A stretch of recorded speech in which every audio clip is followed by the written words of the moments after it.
Hello there, lovely people. It's Alex from Nintendo Life here, and today we're going to be taking a look at the Switch's 4th year. Its 4th year. This year has undeniably been a little bit more port-heavy than previous years, but, you know, there was this sort of thing going on that was kind of taking over everything and, kind of meant that things didn't happen. But we still got some cracking games, and so we're going to take you through the top 21 best Switch games from its 4th year. So that's any game that was released between the 3rd of March 2020 and the 2nd of March 2021. Naturally, this is not an exhaustive list, and there is always going to be a degree of subjectivity when it comes to ranking or selecting any games for this kind of list. But just to make it a little bit more interesting, what we've done is we've got them. We've got the list right here, and I'm going to randomize them right about now. There we go.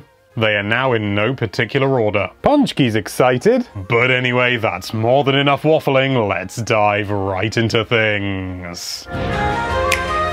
There's been a bit of contention with Paper Mario recently, and a lot of people say it's just not like it used to be, and whilst that may well be the case, Paper Mario the Origami King, it's a damn fine game whichever way you slice it. Pun intended. The battle system may well not be everyone's cup of tea, in fact it's not exactly mine, but everything else about the game is it's just wonderful. It's this intoxicating, inviting world with genuine thrills and spills and interesting characters, and some of the best writing that I've seen on the Switch, full stop. It's a brilliant game that deserves your attention, even if it's not quite what Paper Mario used to be.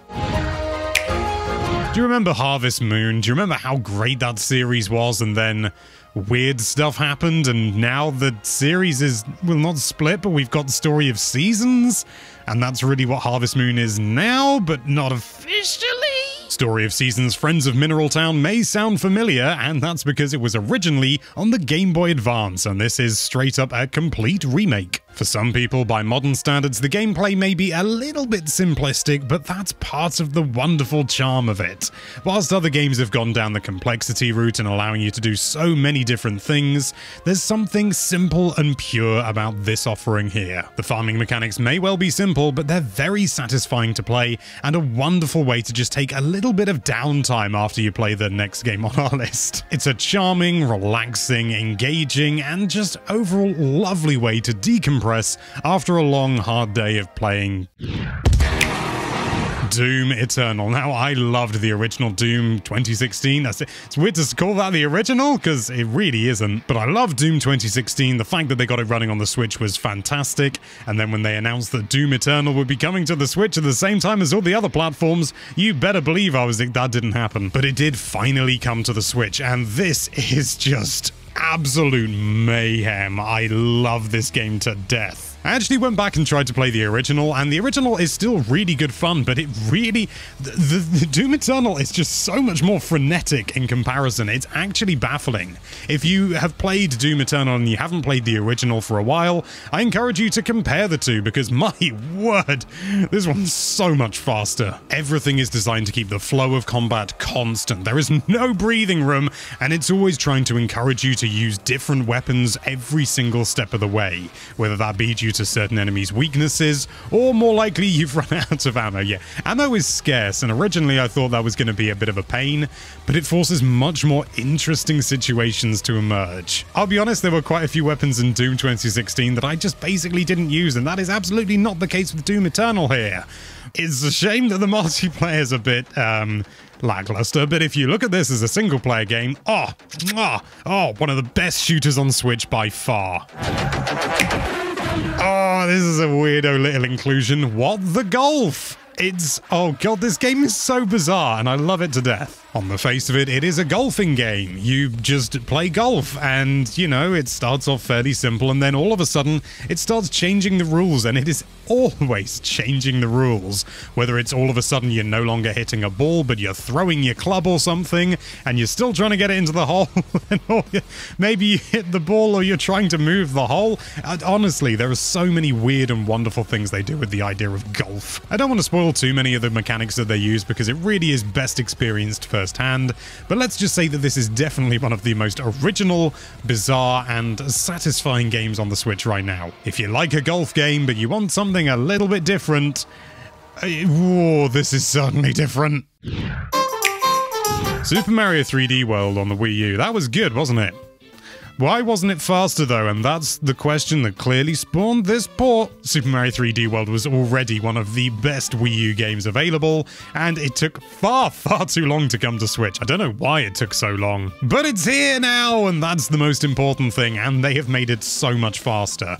Lots of little quality of life improvements here and there. It feels like a much more sort of modern game. It doesn't feel like they've just taken the old one and slapped it on the Switch. They've definitely improved a lot of small little areas in order to just make it overall a better game. And what a game, especially when you're playing as Toad and you run like this. And that's not all, you've also got Bowser's Fury in here as a bonus mode, and on the face of it, you may sort of hear people say, oh, you can beat it in 3 hours and stuff like that, and you absolutely can, but oh my god, what 3 hours. Also, if you're going for 100%, you can about double that realistically. Maybe not exactly double, but you do get a good number of hours out of there still. It's short but sweet, and as a result, there is no faffing around. There's no, oh, you know, sort of little bits, and, you know, there's no cat shines that feel completely pointless or just, you know, sort of thrown in there. Every single one of them is just like, yes, yes, yes. It's just it's a lean experience, shall we say. There's no gristle or cartilage. It's a very pure, very original, very exciting Mario experience. And it's all in one world. Like, it's all there. You can just run around wherever you want. It's refreshing. If this is a glimpse into the future of Mario, it's a glimpse worth having. Oh, this one's a bit bittersweet. Yes, Super Mario Bros. 35. Oh, my word. You'd think after all these years there wouldn't be any more original ways to play Super Mario Bros., the original NES one. Well, think again. You play the original game with 34 other people, and every enemy you defeat gets sent to another person's game, meaning that you end up with screens like this. I love this game. I think it is one of the most original and just downright interesting ways to play the original game, and it gives it so much more substance. You know, most of us have played Super Mario Bros. To death by now, but this gives it a whole new lease of life, which is really ironic considering they're killing it. Yeah, if you're watching this video after the 31st of March 2021, this game, in theory, according to the information we have at the moment and what Nintendo has said, it will no longer exist. And you know what that is? That's a pile of poo. It's because it's part of the whole Mario 35th anniversary celebration, and they wanted to make it a limited time thing. And God knows why. But if you're watching this before it's been pulled, then please give it a go quickly whilst you still can, because it's so much fun. Oh, bit of a cheeky entry. Yes, this is technically 3 games in one, but realistically, it's just the first one on here that really makes this worth being on the list. BioShock the Collection is BioShock, BioShock 2, and BioShock Infinite. 3 fantastic games, or at least 2 exceptionally excellent games, and BioShock 2, which is just very good. The original BioShock is undoubtedly one of my favorite games of all time, and for the longest time I've always wanted to be able to play it on the Switch, because I've got it on the 360, but I have to get it out and stuff like that, and the 360 is a bit slow and awkward by modern standards. It's not like just turning the Switch on, so I can just turn the Switch on now and there's BioShock! Oh! Easily one of the best stories in video game history. I remember playing it for the first time and being absolutely blown away. BioShock 2 is pretty good as well. The combat's a bit better, but and BioShock Infinite, it completely turns things on its head, and it takes place in the sky. Can you imagine? It's a very different game, but still a very, very good one. So even if you just want to get any one of these games, I'd say get the first BioShock, but if you can get the collection, you'd get the collection now, wouldn't you? Can you think of a game that's cathartic, irreverent, and just silly? It's No More Heroes 2. The original No More Heroes was very much a commentary on video games as a whole and how, you know, sort of the direction that they were going, and as a result, it was very good at that job. However, it also, just playing it sometimes was a tiny bit of a chore when you had to do the literal chores. No More Heroes 2, on the other hand, it still has an element of that, absolutely, but it trims away so much of the fat. You don't have to drive around or anything like that. You just go and you do the combat, and it's fun and cathartic and kind of rude and really extremely violent, especially if you play this version. The PAL version, for some reason, didn't have any blood, which is a bit of a weird choice. But this is great. It's stupidly stylish, stupidly good fun, and just overall an amazing time. Before anyone says it, I know this isn't the best Roller Coaster Tycoon game and that the original two are better, but this was on the Switch. Roller Coaster Tycoon 3 Complete Edition. I'm a complete Roller Coaster Tycoon fanboy. I love the series to death, and I hate what they've done with it recently. But this is Roller Coaster Tycoon 3. This is a really, really good game. As I previously said, maybe not quite as good as the 1 and 2, but I never really got a chance to play Roller Coaster Tycoon 3 growing up because my PC was too crap. As a result, this is an absolute joy for me. I've never played most of these things, and the fact that the peeps now have physics and everything so you can plow roller coasters into them, and what's more, they actually managed to make the controls really good. Take a little bit of time to get used to, absolutely, but when you've got it down, it's actually functional. They got like a game like this to run well on a console with a controller. It's bonkers. One of the best sim games on Switch by far, very much tied for me very neatly with 2 Point Hospital, but that came out in February last year, so I couldn't include it. Hyrule Warriors Age of Calamity, the hack-and-slash-a-thon with Link and all his friends. Certain spoilery aspects aside, it's a Warriors game, what do you expect? But it's one of the best Warriors games because it's got a Breath of the Wild skin over it. It's really impressive how they managed to take so many different elements of Breath of the Wild and implement them in a Warriors game in a way that doesn't feel forced or shoehorned at all. These games can be quite divisive amongst people because depending on who you talk to, the combat is either a little bit too simplistic or a little bit too complicated. But it's really good fun, extremely cathartic, and just the idea that you can take out so many bloomin' enemies in just such a short space of time, oh, how can you go wrong? A Short Hike, one of the shortest games on this list by far, and oh my word, one of the sweetest and most enjoyable. This game is just so indescribably well refined. You basically just run around as a bird and you've got to do some stuff, and it on the surface, to describe it, sounds really, really boring, but the fact that you've got all this freedom and you just go and you do things in very much a Breath of the Wild fashion with just, you know, no direct objective beyond one. It's just absolutely wonderful. There's so many secrets hidden around. The island is just an absolute joy to explore. The writing and dialogue is fantastic. It's an absolute steal as well. It's so cheap. If you've got some gold points burning in your pocket, this is one of the games that I would recommend the most highly because realistically, whilst, yeah, as I said before, it is a short experience, it is so sweet, so wonderful, and just it's so cheap, you know? It's just sort of, it's the sort of game I feel like everyone should play. Why just have one game when you can have 51 games in one? Yes, 51 worldwide games, or 51 Clubhouse games, 51 worldwide classics, or whatever it's called in America. On the face of it, this seems fairly run-of-the-mill, and absolutely, yes, I would say that, you know, at first glance it is that. But when you actually get into the games, they are so beautifully realized and so gorgeous to look at. There are basically no loading screens, there's online play, which is overall pretty good, but not entirely perfect. It's kind of like the Wii Sports of the Switch. It really takes advantage of certain elements of the Switch that other games don't, like the Joy-Con, and even allowing things like bowling, which is really good fun. And whilst none of the games are like extra mega in-depth or anything like that, they are all seriously good fun, and as I said before, beautifully realized. The art direction, just the graphical fidelity, oh, it's just, oh, you know what it is? It's basically what all shovelware should be. Side-scrolling beat-em-ups are very much a product of their time, but they've been having a little bit of a renaissance recently, and that is no more evident than in Streets of Rage 4, which, Wow. There's a 26-year gap between this and Streets of Rage 3, and it is just the best that the series has ever been. The graphics are ultra crisp, the controls are stupidly responsive, and the movesets, whilst they are familiar, are beautifully refined. The hand-drawn graphics are just drop-dead gorgeous, the animations are faithful, but yet they're modern at the same time. They've really managed to walk that line between making a Streets of Rage game and yet also making it modern and accessible. They've done superbly.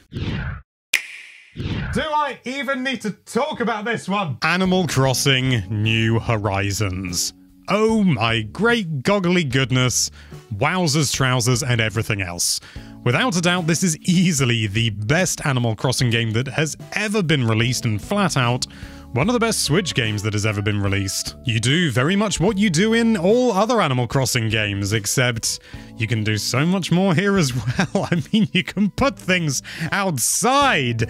Outside! And it's not just that. The outside is yours to construct as well. You can move buildings. You can actually change the landscape. You can make multi-levels. You can make rivers. You can make lakes. You can... Oh, my word. I can't really explain everything that makes this game amazing. I mean, realistically, I imagine most people will already know, but even so, I really heartily recommend you check out the review where you just look more into the game, whatever.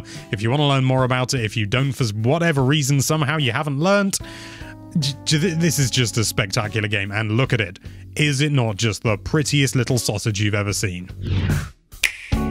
Okay, whilst I don't take back what I said about Animal Crossing being the prettiest little sausage I've ever seen, this is also a contender. Going in totally the opposite direction visually, Hades is a visceral, like, is it cel-shaded? It's kind of comic book block color style, and it is gorgeous. But more than that, it's bloody amazing. The headlining feature is definitely the combat. It's gritty, it's flexible, vibrant, it's exciting, it's varied, and yet that's not all there is. There's also the wonderful soundtrack. There's also the actually quite good narrative overall, you know, which is always pleasant in a video game. It's a roguelite, so you will be dying often, but every time you come back, you're going to be a little bit stronger. And it's just that you just want to get right back into that combat and right back into things, progress the story. It may well sound like many other roguelites and roguelikes out there, but at the same time, this is done to such a ludicrously brilliant degree that you don't necessarily maybe need many others. If you're watching this and you're even remotely interested with what you see, my god, I cannot recommend this enough. What about the 16th game on our list? Well, I'm really feeling it. Xenoblade Chronicles Definitive Edition. If you've played any of the other Xenoblade games, this is, well, maybe not where it all started per se, but it's very much where Xenoblade Chronicles started. And in my view, whilst the other games are very, very good, this is still the best one. I had the original on Wii, and I've got this version as well, and it's actually impressive how much they've improved the graphics, because the Wii version looks like rubbish in comparison now. Good for a Wii game, don't get me wrong, but wowzers trousers.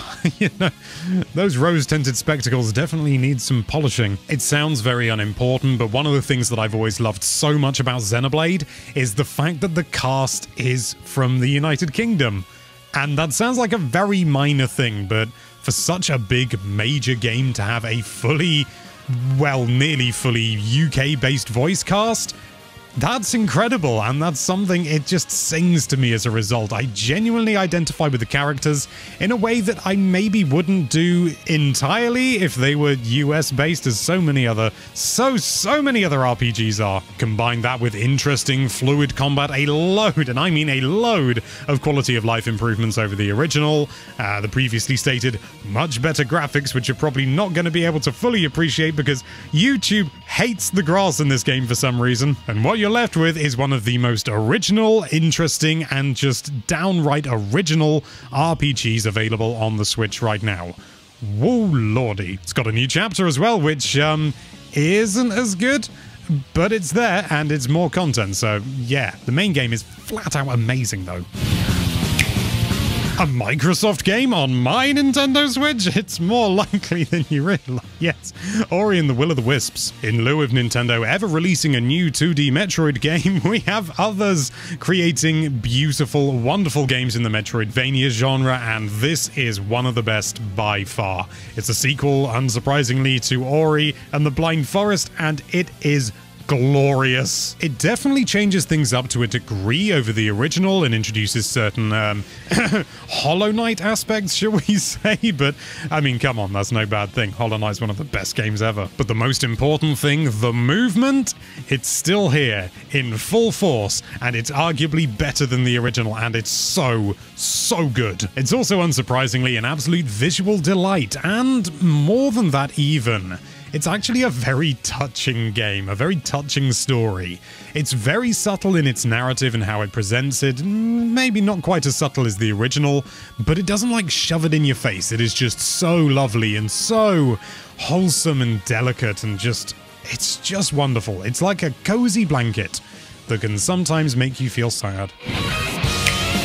At first glance, Cyber Shadow may look a little bit like a lot of other games out there, but not many can boast quite the level of just sheer brilliance and sheer commitment and sheer understanding of this particular genre. The level design, the presentation, the tight controls, the high difficulty, you'd be forgiven for thinking that this was an actual NES game that had somehow been dug up and re-released on Switch, if maybe not for the constantly sort of flickering and disappearing sprites. But regardless, this is a game that is going to suck you in and kick you right up the bum. It is bloody hard, this game, but as a result, it's all the more satisfying when you actually manage to make progress. And it's not unreasonably hard, I want to make that clear. It is fair in its difficulty, but it does not pull any punches at the same time. Definitely inspired by things like Ninja Gaiden. I'm sure if you're looking at this game, you're probably either thinking, that's not really my thing, or, oh, yes, that looks like my thing, in which case you've kind of already answered your question as to whether you should give it a look in. I'd say give it a look in. Oh, a slightly contentious one, because Nintendo's pulling this one from the eShop as well. Yes, Super Mario 3D All-Stars. We don't like the fact that Nintendo are pulling it, don't get us wrong, but at the same time, oh my word, it's 3 3D Mario games in one package. Super Mario 64, Super Mario Sunshine, and Super Mario Galaxy, and every single one of these games is absolutely amazing. There have been a few tweaks here and there to improve things. Mario 64 has maybe got the fewest of these, but at the same time, it's Mario 64. It's still going to be good fun no matter how you play it. Galaxy has been relatively accessible for some time now, but is still wonderful and really manages to completely nail what made Galaxy Galaxy and put it on the Switch, make it feel like it lives there as well. But Super Mario Sunshine, that's kind of the headliner for a lot of people, myself included. It is definitely the jankiest of all three of the games, but there's something weirdly appealing about that. You know, there's lots of little exploits and glitches that you can take advantage of, and now you can do it from the convenience of your Switch. Just make sure you get hold of it before inevitably the price absolutely skyrockets, because Nintendo's going to stop production of physical cartridges and remove it from the eShop come the 31st of March. So, whoa. Who's ready to feel sad? Spiritfarer is a gorgeous, wonderful, engaging... I mean, just look at the hand-drawn graphics. Is there anything even remotely as pretty? Yes, other games on this list, but that does not stop this from looking gorgeous. Shut up. The actual gameplay is arguably a little bit simplistic for maybe some people's tastes, but that's not it. You know, the platforming may well be straightforward, but at the same time, that's kind of not the focus of the game. The game is about the relationships that you experience and... oh, my heart. I don't want to say too much because it's one of those games that you really need to experience firsthand to properly appreciate it, but this is an extremely moving game and it really does not let up with the sad. I cannot express that enough. One of the most original games on this list by far, one of the most intoxicating, and one of the most heartfelt as well. It really makes you care about the characters in the game somehow, despite them being so bloomin' tiny on the screen. You really care about them, and that's a difficult thing to do. Pikmin 3 Deluxe, it's finally here! Few people played this on the Wii U because few people owned a Wii U. I've always absolutely adored the Pikmin series, and I think from an objective point of view, Pikmin 3 is probably the best. I mean, obviously there's going to be personal biases and things like that, but realistically this is the best looking, the most functional when it comes to gameplay controls and things like that. It's multiplayer, bloomin' multiplayer now. As far as I'm aware, no other game has even tried to be a little bit like Pikmin. I mean, there may well be examples out there, but realistically, this is an entirely original concept, and no one else has managed to do it.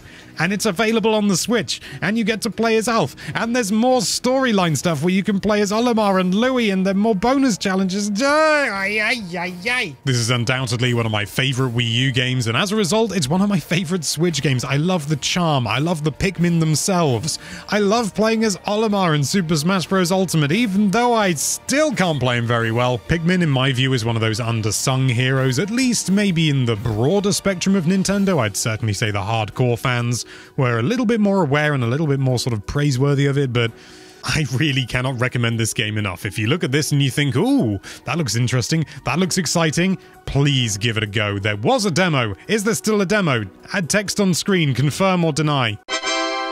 It's gorgeous, it's lovely, it's challenging, it's accessible, it's a Nintendo game, and in my view, on the Switch at least, it's one of the best.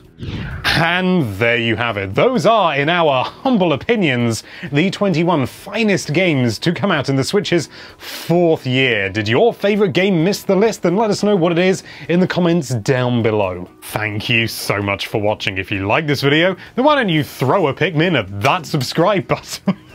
And be sure to check out NintendoLife.com for all sorts of lovely Nintendo-related content. Thank you again for watching. Bye-bye.